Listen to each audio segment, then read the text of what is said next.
मित्रों, आज हम लोग question number 3 class 10 exercise 7.1 NCERT का क्वेश्चन नंबर 3 बनाने जा रहे हैं। क्या बोल रहा है? Determine if the points 1, 5, 2, 3 and -2, -11 are collinear. ठीक है, सबसे पहला वर्ड जो यहां किया है कोलिनियर, सबसे पहले इसके बारे में हम लोग जान लेंगे। ये कोलिनियर क्या है? ठीक है, तो देखिए कोलिनियर का मतलब क्या होता है जानते हैं? एक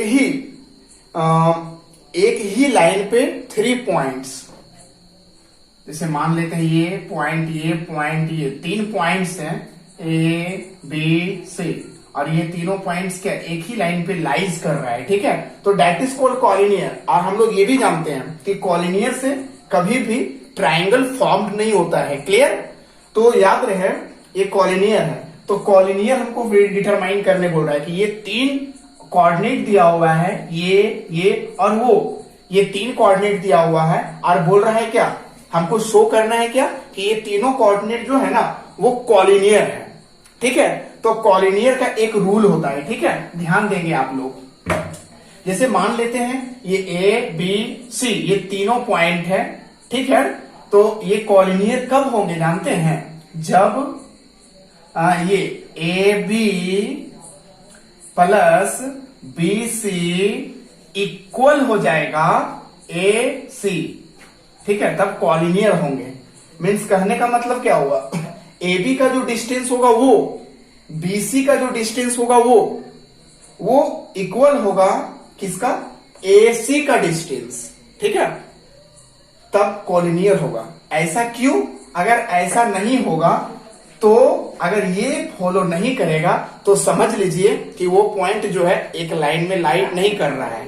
ठीक है, इसीलिए याद रहे कॉलिनियर जब भी बोला जाए तो इतना और इतना को ऐड कर दीजिएगा, और उसके बाद ये एसी का अगर इक्वल आ गया तो समझ लीजिए कॉलिनियर है। अगर नहीं आता है तो वो कॉलिनियर नहीं होगा, वो कहीं और पॉइंट होगा। ठीक है, तो चलिए हम लोग देखते हैं पहले डिस्टेंस फॉर्मूला से। कॉलिनियर के बारे में अच्छा से समझ गए।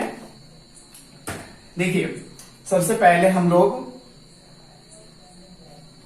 मान लेते हैं एक 3 पॉइंट लेते हैं ए, जिसका ऑर्डिनेट ले लेते हैं हम, कोऑर्डिनेट 1, 5, एक लेते हैं बी जिसका कोऑर्डिनेट ले लेते हैं 2, 3, और एक पॉइंट ले लेते हैं हम पी जिसका कोऑर्डिनेट ले लेते हैं -2, -11। ठीक है, तो सबसे पहले डिस्टेंस फॉर्मूला से इसका डिस्टेंस फाइंड कर लेते हैं।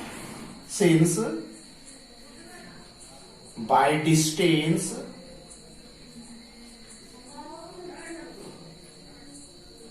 फॉर्मूला। ठीक है, तो डिस्टेंस फॉर्मूला से ए बी का पहले since A B equals to ए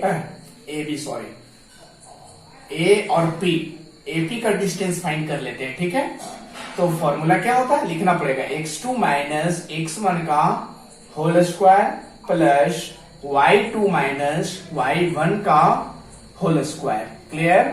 अब देखिए A P equals to x2, ये हमारा x1 है और ये x2 है। ठीक, तो x2 हमारा क्या हो गया?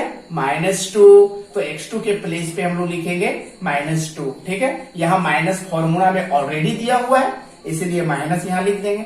x1 हमारा क्या है? 1, तो x1 के प्लेस पे 1 लिख देंगे, और यहाँ स्क्वायर है तो स्क्वायर। ठीक है, फिर प्लस है, प्लस y2, ये देखिए ये y1 है और ये हमारा y2 है। मीन्स y2 क्या है? -11, तो y2 के प्लेस पे लिख देंगे -11। यहाँ माइनस ऑलरेडी है तो माइनस देंगे। y1 हमारा क्या है? 5 है, तो y1 के प्लेस पे 5 लिख देंगे, और यहाँ स्क्वायर है तो स्क्वायर। ठीक है, AP इक्वल्स टू, अब देखिए दोनों जगह हमारा माइनस है, यहां भी हमारा माइनस है, यहां भी माइनस है, तो माइनस ही होगा, लेकिन ऐड हो जाएगा। ठीक है, मीन्स -2 और -1 -3, और यहाँ स्क्वायर है हमारा तो स्क्वायर, प्लस यहाँ भी देखिए -11 है और यहाँ -5 है। ठीक है। तो -11 और -5 क्या हो जाएगा, -16 हो जाएगा, ठीक है। और यहां स्क्वायर AP इक्वल्स टू, अगर हम देखिए पिछले क्लास में लोग डिस्कशन कर चुके हैं कि माइनस का जब भी स्क्वायर करते हैं तो वो प्लस हो जाता है, ठीक है। तो यहां देखिए माइनस है तो माइनस का स्क्वायर करेंगे क्या होगा, प्लस हो जाएगा। और 3 का स्क्वायर 9, प्लस है प्लस। फिर 16 का स्क्वायर माइनस है तो प्लस हो जाएगा। 16 का स्क्वायर करेंगे तो क्या होगा, 256। मीन्स 60 का स्क्वायर कहने का मतलब क्या, 60 को 60 से मल्टीप्लाई करेंगे तो क्या आएगा 256, ठीक है। तो इसको ऐड कर लेते हैं सबसे पहले, तो कितना हो जाएगा हमारा, ऐड कर लेंगे तो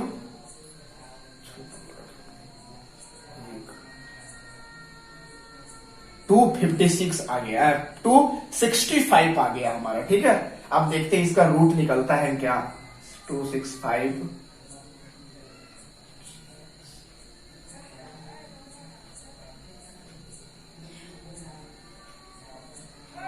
इसका रूट नहीं निकलता है हमारा, ठीक है। तो यही रह जाएगा, इतना यूनिट आ गया इसका डिस्टेंस में। ए और पी का डिस्टेंस हमारा आ गया √265, ठीक है। और अब उसके बाद जो है हम लोग ये बी और पी का डिस्टेंस निकालेंगे, ठीक है। नाउ बी और पी का डिस्टेंस निकालेंगे, बी और पी का डिस्टेंस, ठीक है। तो बी और पी फाइंड करने के इधर से बी और पी हम पी भी लिख सकते हैं, ठीक है, लेकिन थोड़ा अकॉर्डिंग टू, तो क्या हो जाएगा x2, वही एक formula, distance formula, x2 minus x1 का whole square plus y2 minus y1 का होल स्क्वायर, ठीक है। अब देखिए BP इक्वल्स टू, अब यहां ध्यान रहे हम ले रहे हैं इधर से B और P ले रहे हैं, इसलिए x1 ये हो जाएगा और x2 हमारा ये हो जाएगा, ठीक है। तो यहाँ पे क्या x2, तो ये x1 है और ये x2, x2 मतलब क्या है -2, तो x2 के प्लेस पे लिख देंगे हम लोग -2। यहाँ माइनस ऑलरेडी है तो माइनस लिख देंगे। फिर x1 हमारा क्या है 2, तो x1 के प्लेस पे 2, और यहाँ स्क्वायर है तो स्क्वायर लिख देंगे, प्लस है तो प्लस y2, ये हो गया y1, ये y2 हमारा -11 है तो y2 के प्लेस पे -11 लिख देंगे। यहाँ ऑलरेडी माइनस है हमारा तो माइनस y1 हमारा क्या है 3, तो y1 के प्लेस पे 3। यहाँ स्क्वायर है तो हम लोग स्क्वायर लिखेंगे, ठीक है।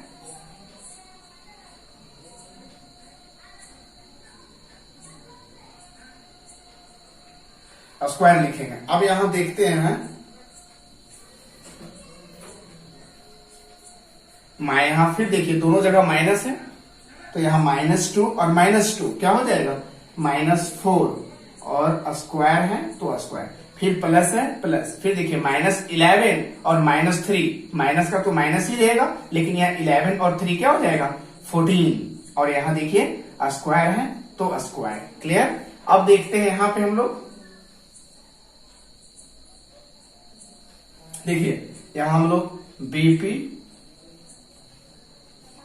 और ये देखिए क्या हो गया √, ये माइनस का, फिर यहाँ माइनस का अगर स्क्वायर करेंगे तो प्लस होगा, मीन्स 4 का स्क्वायर करेंगे क्या हो जाएगा -4 का स्क्वायर करेंगे तो +16 हो जाएगा। यहाँ प्लस है तो प्लस देंगे। यहाँ देखिए 14 का स्क्वायर -14 का स्क्वायर करेंगे तो मीन्स 14 का स्क्वायर का मतलब क्या, 14 को 14 से मल्टीप्लाई करेंगे क्या हो जाएगा 196 हो जाएगा, ठीक है। मल्टीप्लाई कर लीजिएगा तो इसको 8 अगर करते हैं हम तो क्या हो जाएगा, मेरा आ गया 212 यूनिट, ठीक है। अब इसका भी डिस्टेंस फाइंड हो गया, इसका भी डिस्टेंस फाइंड हो गया, ठीक है। अब हमको ये A और B का डिस्टेंस फाइंड करना है, ठीक है। नाउ हमको A और B फाइंड करना है, तो A B फाइंड करने के लिए वही डिस्टेंस फॉर्मूला लगाएंगे। क्या होता है √x2 माइनस x1 का whole square plus y2 minus y1 का होल स्क्वायर। क्लियर। अब देखिए यहां A और B इक्वल्स टू x2, ये हमारा A और B में काम कर रहे हैं, ठीक है। A और B का डिस्टेंस फाइंड कर रहे हैं, तो x1 हमारा 1 और x2 हमारा 2 हो जाएगा, ठीक है। तो x2 यहाँ पूछा है, तो x2 क्या है 2, x2 के प्लेस पे हम लोग लिख देंगे 2, ठीक है। यहाँ माइनस ऑलरेडी है तो माइनस, फिर देखिए x1 हमारा क्या है 1, तो x1 के प्लेस पे लिख देंगे 1, और यहाँ स्क्वायर है तो स्क्वायर, ठीक है, प्लस है प्लस y2, ये देखिए y1 और ये y2 हमारा 3 है तो y2 के प्लेस पे 3, यहाँ माइनस है तो माइनस, फिर y1 हमारा क्या है 5 है तो y1 के प्लेस पे हम लोग लिख देंगे 5, और यहाँ स्क्वायर है तो स्क्वायर, ठीक है। अब देखिए ए बी इक्वल्स टू, अब देखिए 2 में से 1 गया हमारा तो 1 बच गया, और स्क्वायर है तो स्क्वायर, प्लस 3 में से 5, देखिए यहाँ साइन किसका बड़ा है ना, साइन हमारा माइनस का बड़ा है। साइन बड़ा कहने का मतलब क्या, मैंने किस साइन के साथ बड़ा अंक है, यहाँ देखिए +3 है, यहाँ कुछ नहीं +3 है, और यहाँ -5 है, मैंने माइनस के साथ बड़ा अंक है, मतलब साइन किसका बड़ा है माइनस का, इसलिए हम माइनस देंगे, ठीक है। और 3 में से 5 जाएगा तो 2, और यहाँ स्क्वायर है तो स्क्वायर, ठीक है। फिर देखिए 1 का अगर स्क्वायर करेंगे तो क्या हो जाएगा 1 ही होगा, प्लस -2 का स्क्वायर करेंगे तो क्या हो जाएगा +4 हो जाएगा। अब यहाँ ऐड करो 1 और 4 क्या हो जाएगा 5, तो यहां हम देखते हैं सिंस AP और ऐड करते हैं BP, तो यहां AB का इक्वल है, तो देखते हैं AP हमारा क्या है, AP हमारा आया √265 और प्लस BP हमारा आया है BP हमारा आया √212 और यहाँ इक्वल्स टू, और AB हमारा आया √5, क्लियर। तो ये कभी भी ऐड नहीं हो सकता है क्योंकि ये डिफरेंट है और ये डिफरेंट है, ठीक है, ये कभी भी ऐड नहीं होगा, इसलिए ये और ये पॉइंट ऐड करके √5 कभी भी नहीं आएगा, ठीक है, ये नेवर माने कभी भी इक्वल नहीं होगा, ठीक। तो यहाँ हम लोग क्या देखते हैं, therefore AP plus BP does not equals to AB, so points A, B and C are not collinear, ठीक है। सो इसलिए point A, B and C जो है कॉलिनियर नहीं होगा, ठीक है। चलिए हम आशा करते हैं आप समझ गए होंगे। That's all.